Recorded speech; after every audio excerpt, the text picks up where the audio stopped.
So I'm going to talk to you a little bit about what the British Pharmacopoeia is and what you can find in it, and then how the content of the BP is developed. Next slide, please.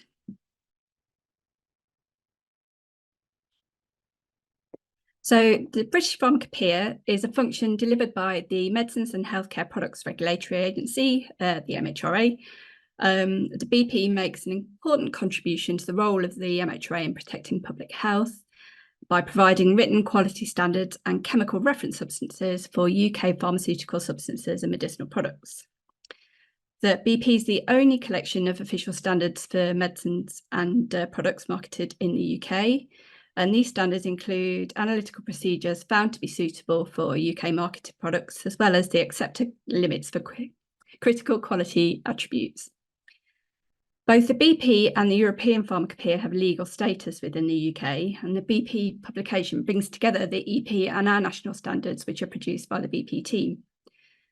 The UK Human Medicines Regulations 2012 makes it an offence to sell or supply products in the UK which do not comply with BP monographs, and the product should be able to comply if tested at any point during its period of use. This is regardless of whether companies claim compliance with the BP for their products.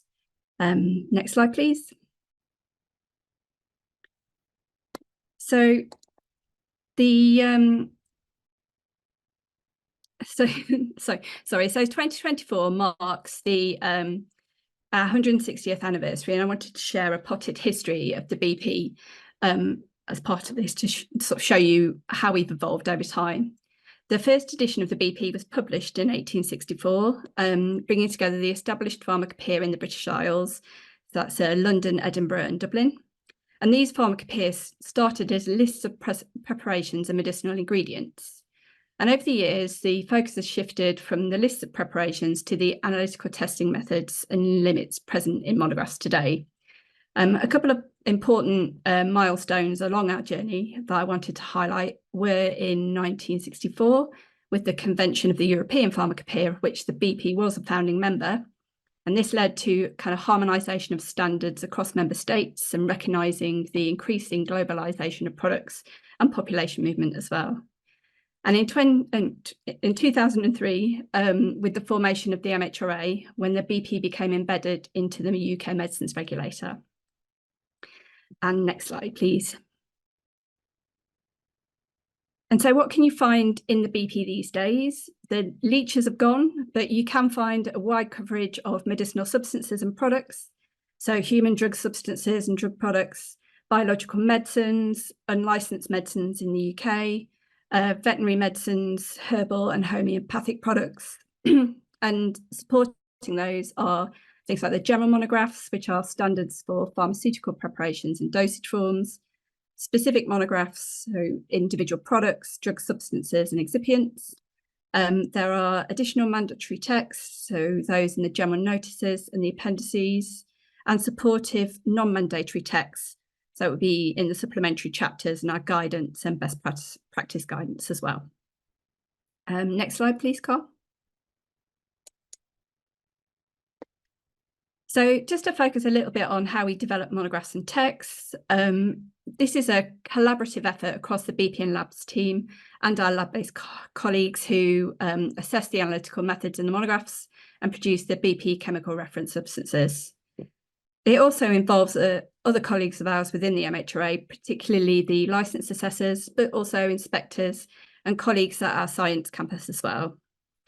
Our technical experts in expert advisory groups and panels and working parties, and our BP Commission members too.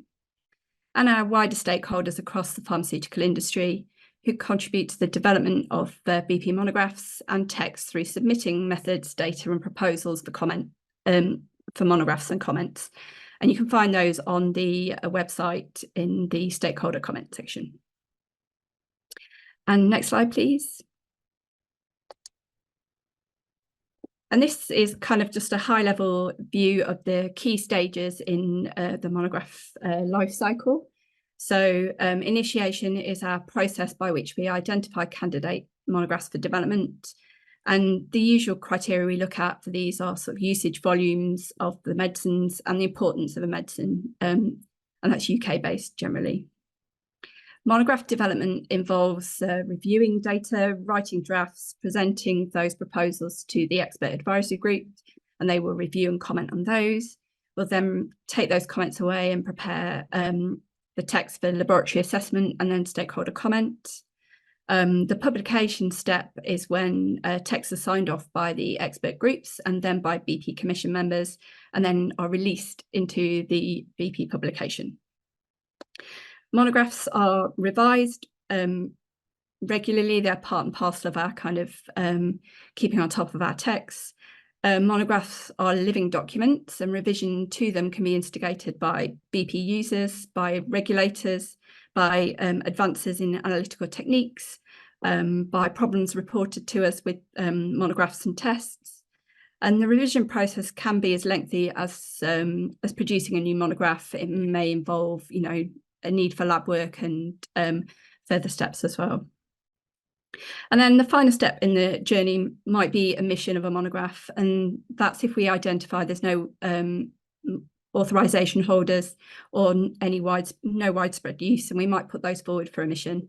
We do seek international stakeholder comments on that too before we consider emitting a monograph.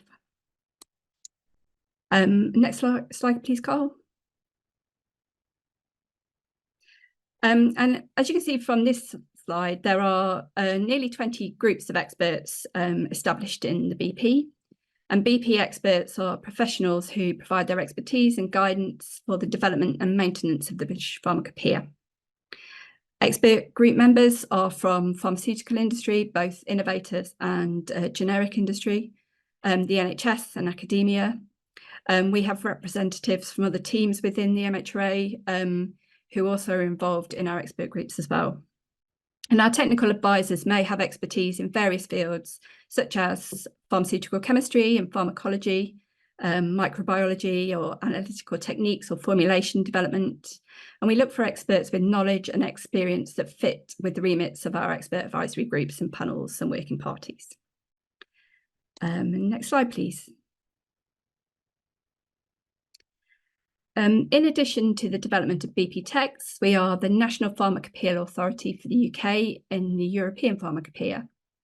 And the UK is one of the founding members of the European Pharmacopoeia. The legal framework around the BP and EP falls under the Council of Europe and UK national legislation and not EU regulations. So this means we continue to be a full contributor to the European Pharmacopoeia, and the EP remains in legal effect in the UK.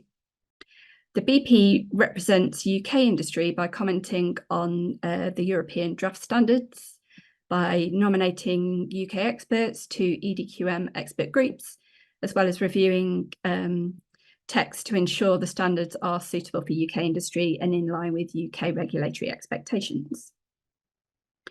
And last slide, please, Carl. So I'm just going to end this section with a focus on the value of BP standards. The quality standards of the BP provide a common or shared understanding of quality characteristics accepted by regulators for medicines and their ingredients. And by providing manufacturers with this baseline of regulatory expectation and acceptance, it can save time and resource in developing analytical control strategies for medicines and streamline communications between industry regulators and academia. And this in turn builds confidence in medicines quality through assuring that innovator and generic products alike are of a certain quality and protecting the public at large when they use the products. The monographs also support generic prescribing in the NHS by the same legal quality assurance and the cost savings that generic prescribing brings. And in addition to this, the BP is used in over 100 countries, so more than half the countries in the world. And so our monographs contribute to the quality of medicines worldwide.